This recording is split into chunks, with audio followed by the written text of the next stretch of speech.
Hi, everyone. I'm Afton Berzoni, and this is my Changemaker Conversations interview series. I'm here today with Julia Lutchman, who's the owner of Evexia Travel Boutique based in Cochrane, Alberta. Thanks for being here today, Julia. Well, thank you so much for having me on. I appreciate it so much.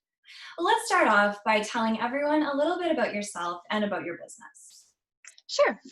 So I am born and raised Ontarian, and have been in Alberta for about 16 years, 15, 16 years, and have been in Cochrane for 14 of those years. And as I was telling you, on a personal side, it's just one of those places where I can't ever picture myself leaving. Travel is something that became a huge part of my life once I got married, as my husband is Trinidadian, and so going to see Trinidad and seeing like the back road version of it and the authentic side of it versus just the touristy side really opened my eyes to what there is in the world. And since then, I have been itching to explore and dive into as many places as I possibly can. This year it's Canada. I've been a travel agent for 15 years and have just been slowly merging myself into what it's become today. We opened our storefront last September, basically because we were all working from home, but I wanted to feel more connected to the community and was doing fine with that online, but really wanted to be like a real piece of our community, and I couldn't think of any other way to do it besides having a storefront. And so that's what we did, and I've tried to make it a place where it's not your typical travel agency where you can walk in, you can feel comfortable, you can just sit and look at books if you would like. There's no assumption that you're there to buy. It's you're there to just explore, and that's how we've created it, and hoping to get back to that at some point soon. Yeah, well, I also love travel, and I think that's a really nice way that you've put it together that, people can just drop in because they really share that passion and they just want to, talk to somebody else who's really excited about it as Yeah. Yeah, I well. love those conversations. Oh yeah, those are always the Yeah. best. Yeah. So yeah, you kind of alluded to this a little bit, but you have made some interesting changes in your business lately, I know. And so can you tell everyone a little bit about, I mean, the why, I suppose, everything with the pandemic has been crazy, but the why and how of how you ventured into hosting markets and kind of how that's been going. Sure. So it started with a necessity because since travel has basically halted, so has the income, but the rent is still there. So it was trying to get creative and figuring out how we can still keep our business going, because I know this is going to pass and I want to be there on the other side of it. um, and so I just started thinking about like the areas that are missing right now, and there's so many vendors that have lost their ability to showcase their talents just because all of the big markets have had to close. So I thought, well, maybe we could do something on a smaller scale that follows all of the guidelines, but still allows people to share their passions and other people to appreciate them. And it's been going better than I was expecting. I just kind of crossed my fingers and held my breath, and yeah, and it's just been doing great, and so thankful for our community as well for supporting it. That's fantastic. Yeah. I mean, it sounds like you saw a need and obviously people responded to that, which is great. And I just love how you were able to, everybody's been talking about it, but pivot your business. And like you said, Yeah. it will pass. And I mean, people are like myself, I can't wait until I can take my next international trip. So Right. Yeah. yeah, I think there's a lot of us who feel that way. Yes. So I mean, I almost hesitate to say, like, I hope and think and hope that we're past the eye of the storm and the public health crisis. Obviously we can't predict the future, but a lot of restrictions have been lifted. So Mhm. what do you foresee for the travel industry and what's next for you and your business? So for what I foresee for the travel industry, it's really hard to say anything confidently, because if you'd asked me this in March, I would have thought for sure we were going to be back to normal by June. And then in May, I was like, hopefully everything, it has to be back by fall, like it has to. And now here we are at the end of August, which is crazy, but and we're not sure. We're hoping by the end of 2020. But right now, what I've been saying to clients, because I have actually started to get a lot more inquiry, which is very exciting, because a lot of other countries have lifted their restrictions and are welcoming us back.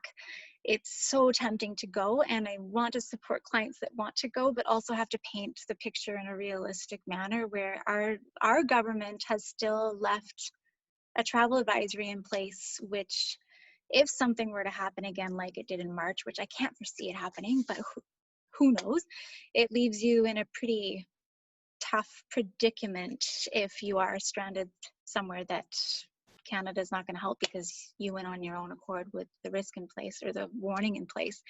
So yeah, so right now it's a balancing act with like wanting and truly am supporting the dreams and helping them try to reach them, but also being like the grim reaper of bad news with travel, just to give it a realistic spin as well. So yeah, so long story short, to answer your question, I don't know. I really hope 2021 for sure will be back in the full swing, and I'm really hoping that our government will start to ease the ban on countries that are low risk. I'm hoping this fall that they'll do that, because that would make a huge difference for us, but I don't know. I don't know.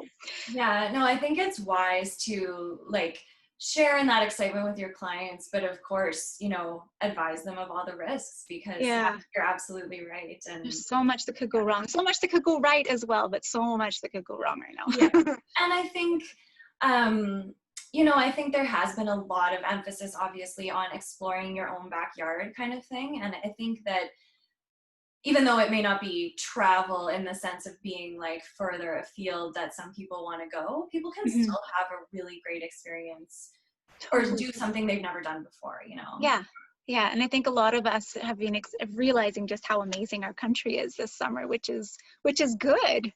Yeah. It's something that we take for granted completely, I think. Yeah, absolutely. Yeah. So what advice would you have for other business owners, either in the travel industry or otherwise, to support their customers as we're navigating the next few months? Yeah, that's a good one.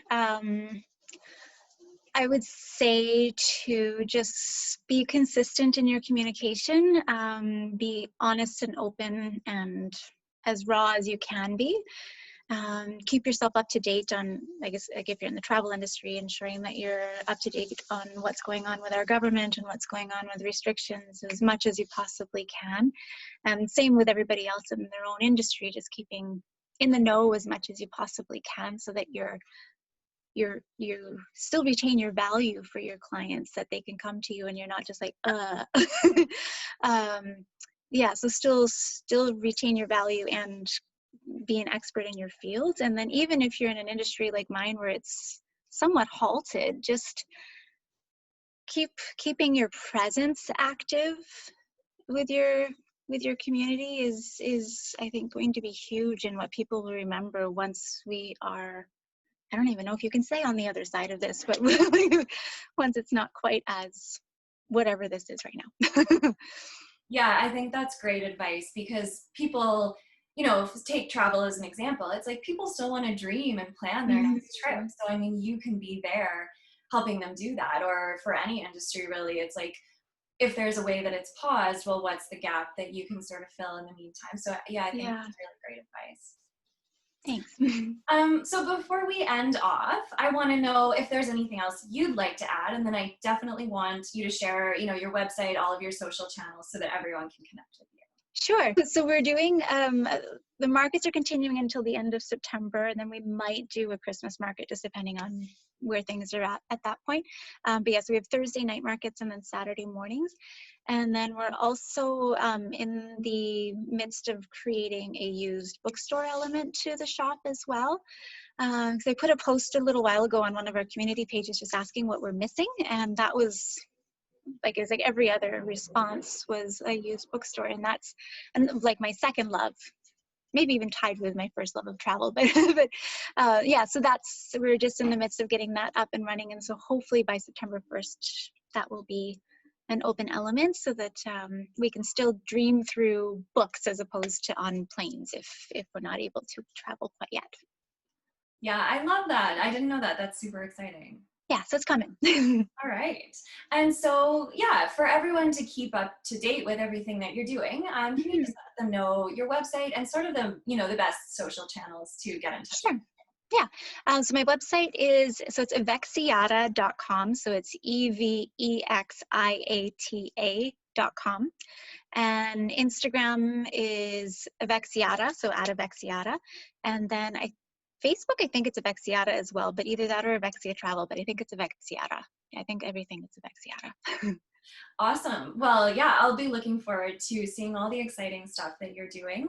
And thank you so much for taking the time to chat with me today. No problem. Thank you so much, Afton. Appreciate it. Thanks for watching, everybody, and I'll be back in 2 weeks with another Changemaker Conversations interview. So don't forget to subscribe to my YouTube channel. Take care.